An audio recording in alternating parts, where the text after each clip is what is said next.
Hackathon. Dans le précédent épisode, je vous racontais le cerveau, de sa création à son fonctionnement, et très vite Gérald m'a posé l'ultime question. Ok, mais c'est quoi le cerveau ultramarin? Boum! Me voilà en excitation, on tient un super sujet. On ne peut pas lancer ce podcast sans répondre d'abord à cette question. Vous le savez désormais, le cerveau se façonne à mesure de l'expérience et sous l'influence de notre écosystème, c'est-à-dire de l'environnement dans lequel on évolue et interagit tant sur le plan biologique que social. Et quoi de plus spécifique que l'écosystème des Outre-mer? Alors les curieux, prêts à découvrir comment les facteurs environnementaux, culturels et sociaux de nos territoires influencent notre développement cérébral et cognitif? Bienvenue dans Eureka, le podcast qui fait vibrer vos neurones et éveille vos synapses. Je suis Dr Eka, neuropsychologue et désormais votre dealeuse de dopamine, prête à booster votre curiosité. Comme à chaque épisode, je vous emmène dans la magie de votre organe du savoir pour répondre aux interrogations que vous aviez ou pas et vous faire penser Eureka, ou plutôt Neureka. Pour poser les bases, commençons par parler d'épigénétique. Le mot peut sembler compliqué, mais en réalité, c'est assez simple à comprendre.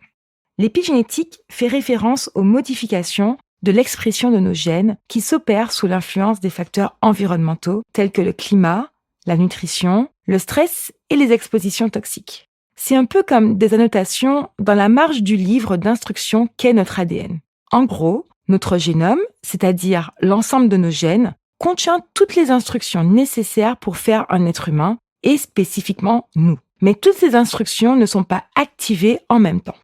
Ces petites annotations indiquent à notre corps quand et comment exécuter certaines parties des instructions ou au contraire, quand les ignorer. Et ces annotations sont justement influencées par notre environnement. Et donc, notre climat, notre alimentation, notre exposition à certaines situations peuvent modifier ces annotations et par conséquent, comment et si ce qui était initialement prévu dans notre ADN va effectivement se mettre en place ou pas.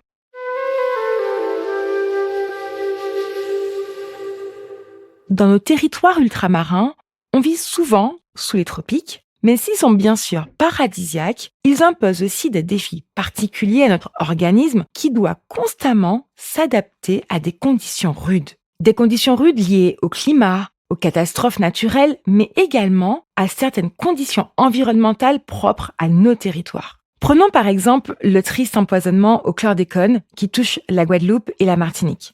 Ce pesticide qu'on ne présente malheureusement plus a contaminé les sols, l'eau des rivières, le milieu marin et a laissé par conséquent des traces dans notre alimentation par les fruits et légumes que nous consommons, mais aussi les poissons, les crustacés ou les œufs et même l'eau que nous buvons. Évidemment, l'ingestion d'une molécule aussi toxique pour l'homme, connue pour être cancérigène, neurotoxique et classée perturbateur endocrinien, a des conséquences sur l'organisme humain et donc sur notre santé qu'on ne peut plus nier.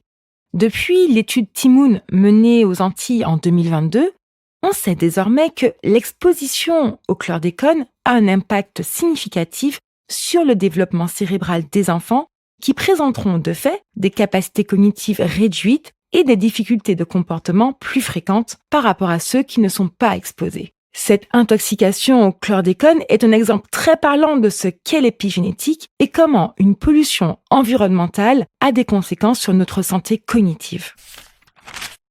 Outre cet exemple très concret, nos climats sont de manière générale chauds avec une humidité souvent importante qui augmente le stress thermique. Les études existantes montrent que le climat tropical a des impacts significatifs sur le fonctionnement cognitif, la santé mentale, le développement cérébral et la qualité du sommeil. Mais s'il réduit la qualité du sommeil et ralentit le fonctionnement cognitif, donc oui, si la dame à l'administration vous paraît lente, ce n'est pas totalement de sa faute, comme l'explique l'étude de Shanghai faite en 2010. Enfin, pas vraiment de sa faute.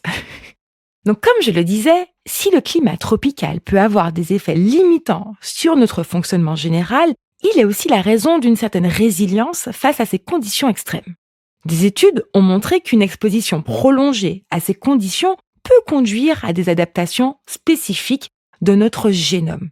En d'autres termes, certains gènes peuvent être utilisés pour aider notre corps à créer un processus pour mieux gérer la chaleur, se protéger contre le stress causé par les températures élevées ou renforcer la barrière hémato-encéphalique, c'est-à-dire une des couches qui est entre notre crâne et notre cerveau qui nous protège du soleil. Et ces adaptations épigénétiques se transmettent de génération en génération, créant une sorte de mémoire biologique de notre environnement. Comme vous le comprenez donc, nos ancêtres qui ont vécu dans des conditions environnementales plus rudes et ont été exposés à des situations stressantes, voire oppressantes, ont été forcés de développer des mécanismes biologiques et psychologiques pour mieux gérer le stress, et ce sont ces mécanismes qui sont restés inscrits dans nos gènes et qui se traduisent aujourd'hui par une certaine résilience mentale et cognitive chez les populations ultramarines.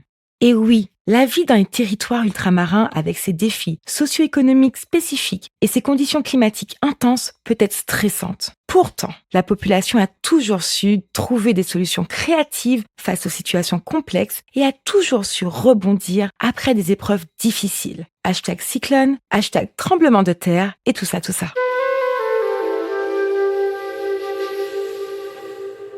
Mais il n'y a pas que le climat qui laisse une empreinte profonde sur notre cerveau. Nos traditions, notre culture, nos croyances et nos interactions au sein de la communauté influencent fortement aussi notre manière de penser, d'apprendre et même de ressentir.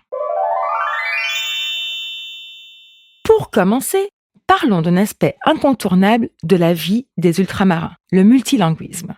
Chez nous, il en va sans dire, on jongle naturellement entre plusieurs langues, le créole ou les autres langues locales, le français et parfois même l'anglais. Mais saviez-vous que parler plusieurs langues a des effets positifs sur notre cerveau ? Quand on parle plusieurs langues, notre cerveau devient un véritable gymnase de neurones. Il doit constamment passer d'une langue à l'autre, activer les réseaux neuronaux différents et inhiber ceux qui ne sont pas nécessaires sur le moment. Cette gymnastique mentale améliore ce qu'on appelle la flexibilité cognitive, c'est-à-dire la capacité à s'adapter rapidement à une situation nouvelle, à résoudre des problèmes de manière créative et à prendre des décisions éclairées. C'est un peu comme si notre cerveau devenait un expert multitâche.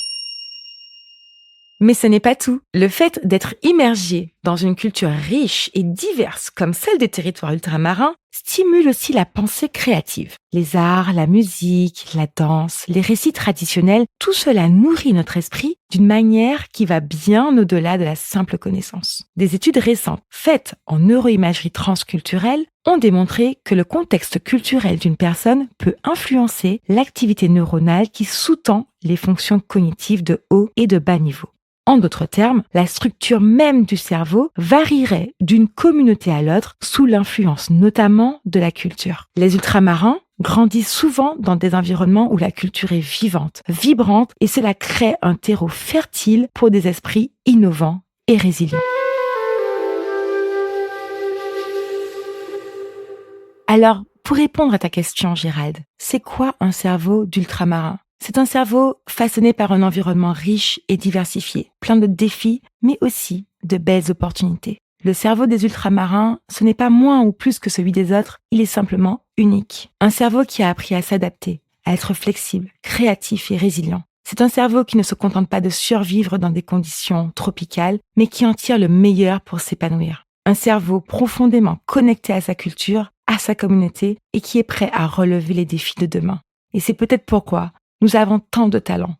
De Fanon à Damas, de Perec à Riner, de Césaire à Taubira, de Zane Palsy à Jocelyne Béouard, nos territoires regorgent de talents et vous en êtes aussi certainement la preuve.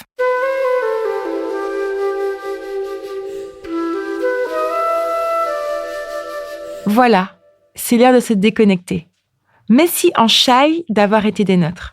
Si vous avez aimé cet épisode, si cet épisode vous a autant intrigué que fasciné, exprimez-vous en commentaire. Offrez-nous 5 étoiles et partagez autour de vous. Et puis tant qu'à faire, pour ne plus rien rater de Neureka, suivez-nous sur les réseaux sociaux et ajoutez-nous en favoris sur Spotify, Apple Podcasts, Deezer, Podcast Addict et maintenant Angami pour ceux qui, comme moi, sont au Moyen-Orient. Au Pakistan.